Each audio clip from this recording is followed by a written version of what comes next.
EPS के 78 lakh pension धारकों की बल्ले बल्ले, क्या डीए भी मिलेगा पेंशनर को? साथ में मेडिकल सुविधा और मिनिमम पेंशन पर भी चर्चा हुई तेज। ईपीएस के 78 लाख पेंशन धारकों के लिए पेंशन बढ़ोतरी की समीक्षा हुई फिर से तेज और ईपीएस के पेंशन धारकों में दिखी खुशी की लहर। अगर आप भी ईपीएस के पेंशन 78 लाख पेंशनर्स में से अगर आप भी आते हैं, आप भी ईपीएस पेंशन लेते हैं, तो ये अपडेट आप ही के लिए होने वाली है। आज के इस वीडियो में पेंशन से जुड़ी उन सभी महत्वपूर्ण अपडेटों के बारे में बात करेंगे जो कि ईपीएस के सभी पेंशन धारकों के लिए बहुत ही महत्वपूर्ण है।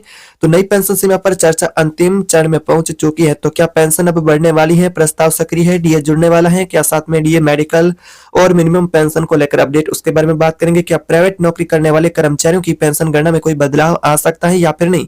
आपको सारी जानकारी इस वीडियो में देंगे। सारे सवालों का जवाब आज इस वीडियो में आपको मिलने वाला है। आज की रिपोर्ट आप सभी पेंशनर्स के लिए बहुत ही महत्वपूर्ण रहने वाली है, तो आपसे गुजारिश है कि वीडियो ध्यान से देखें। पेंशन से जुड़े कई सारे अपडेट पेंशन को लेकर सामने आए। तो सबसे पहले बात करते हैं मिनिमम पेंशन को लेकर क्या है फिलहाल हकीकत प्रस्ताव से जुड़ी। क्या मिनिमम पेंशन 1000 की जगह 7500 के साथ में डीए मेडिकल पेंशनर्स को मिलेगा? डीए जोड़ने का सुझाव कई प्रतिनिधि मंडल द्वारा उठाया गया है। वर्तमान संकेत बताते हैं कि पेंशन के प्रस्ताव को फिलहाल लंबे समय की अवधि के लिए फिलहाल जांच की जा रही है। कुल लाभार्थियों की संख्या का भी यहाँ पर जांच की जा रही है। साथ ही विभाग ये भी देखता है कि लागू होने पर पेंशन का वितरण पेंशनर्स के लिए सुचारू रूप से बना रहे। ऐसे में इस व्यवस्था को विशेष यहाँ पर समीक्षा की जा रही है और ये प्रक्रिया लंबे अध्ययन की मांग करती है। इसी कारण फिलहाल ये प्रस्ताव लंबित है। अब सबसे महत्वपूर्ण सवाल है, क्या प्राइवेट नौकरी करने वालों कर्मचारी हैं, पेंशनर हैं, उनको क्या इसमें राहत मिलेगी? कर्मचारियों की पेंशन गणना में कोई अपडेट मिल रहा है या फिर नहीं? तो प्राइवेट नौकरी करने वाले पेंशन धारक है उनके लिए भी कुछ अपडेट हैं। जैसा कि बहुत से लोग ये नहीं जानते हैं कि प्राइवेट नौकरी करने वाले कर्मचारी भी पेंशन योजना के माध्यम से पेंशन प्राप्त कर सकते हैं।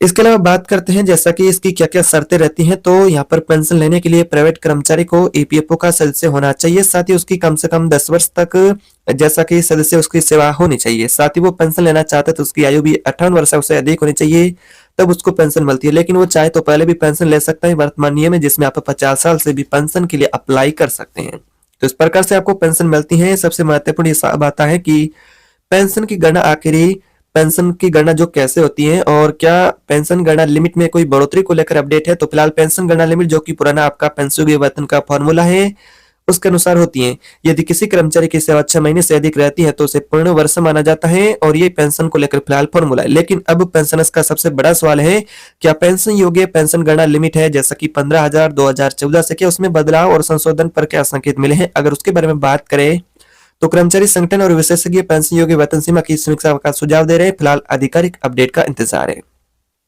तो इस प्रकार से आपके लिए अपडेट रहेगी। और अगला अपडेट डीए मेडिकल को लेकर है। जैसा कि मेडिकल सहायता पर भी प्रस्ताव को लेकर अपडेट है।